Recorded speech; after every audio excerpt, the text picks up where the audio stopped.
Hello and welcome to an outside version of the Daily Dig with Debbie. Today I'm with my neighbor Kim, who knows all about plants, so she's here to help my sick ones. Hi there. Well, it's February. My mom always would remind me when to cut back, especially roses.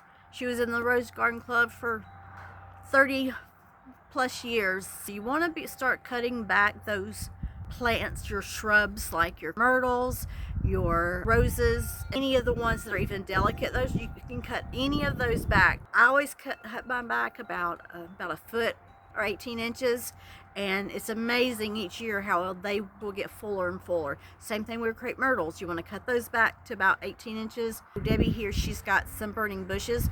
We're going to cut those back today. This is the time to do it, so you can have that beautiful, beautiful garden that you're going to have. So I'm going to show you how to do some of the trimming that we just talked about.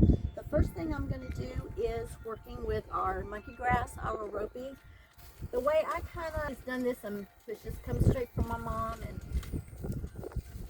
you just kind of pull it up like it's in a ponytail, and then you get your scissors or your shears, whatever you have for gardening, and you just cut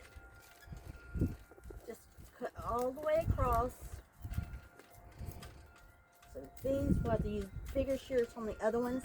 If you can see how much that makes those look so much better when you're getting all of that dead diseases off from the fall.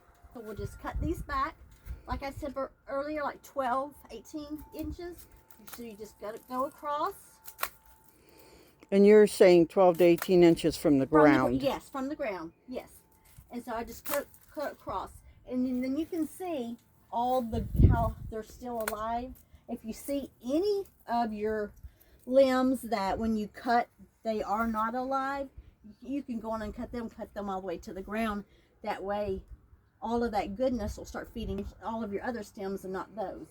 Okay, and then here's my really sad looking rose bushes. There's a rose, and you're going with doing roses, especially if you have a lot of them, you're going to want to wear some gloves, but because of the thorns.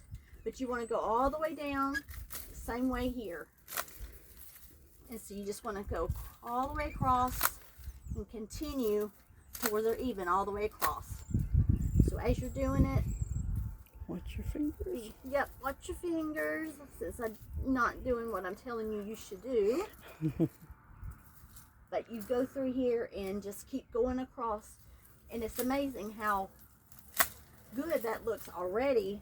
And you can see, looking into the stems, you can see how that beautiful green is there. So you can know this is all that good healthy coming in, and so you can already see we're getting some new green leaves. Doesn't matter if it's like that, that's totally fine. The biggest thing is you want to get these cut back now before they really start growing. And because if you go too far in the spring, then you would have to wait and do it the next fall. So we're going to continue doing some trimming today. It's a beautiful day here in Tennessee, and if you have any comments or questions, you just let us know.